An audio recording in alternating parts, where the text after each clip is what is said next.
Сіз мұндай салатты жеп көрдіңіз ба? Табиғи өнімдерден жасалған ерекше үйлесімділігі бар дала салатын дайындап көріңіз.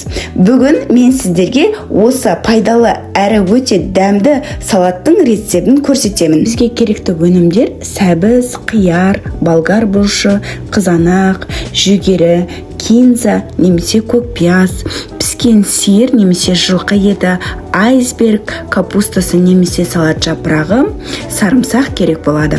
Алдымен көкөністерді жіңішке етіп турап аламыз. Сәбізімізді теркадан өткізсек ыңғайлы болады.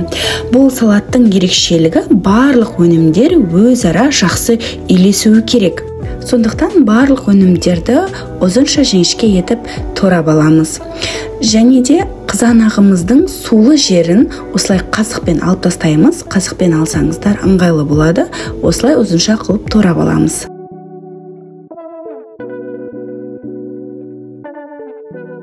Болгар бұрышында дәндерінен жақсылап тазалап аламыз.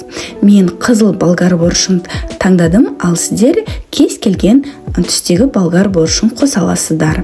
Айсберг капустасында осылай турап аламыз, немесе салат жапырағын қоссаңыздар да болады. Кинза және көк пиязымызды майдалап турап аламыз.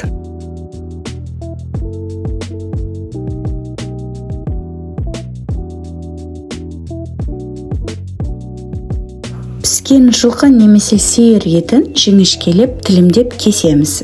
Піскен ет салатқа ерекше дәм береді және де салаттың тойымдылығын арттырады.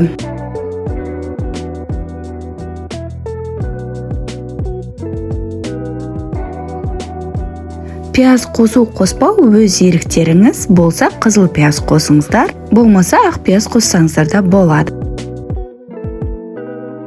Сарымсақты да майдалап тураймыз.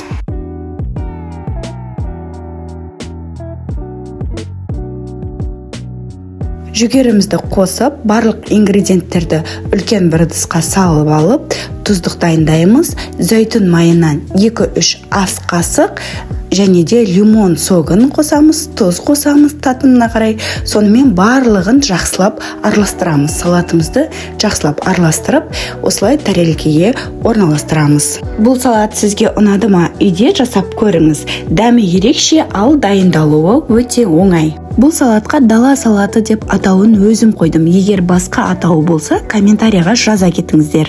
Дала салаты деп атауымның себебі салат табиғи, пайдалы әрі қазақы тағамдарға жақын көрінеді. Ораза айында осы салаттар жасап, жақындарыңыздың ризашылығын алыңыз. Сіздермен болған мен Назерке. Егер видео ұнаса, лайк басып, пікір қалдыруды ұмытпаңыз. Каналымда әлі талай дәмді рецепттер болады. Сондықтан подписация жасап, қоңыраушаны басыңыз.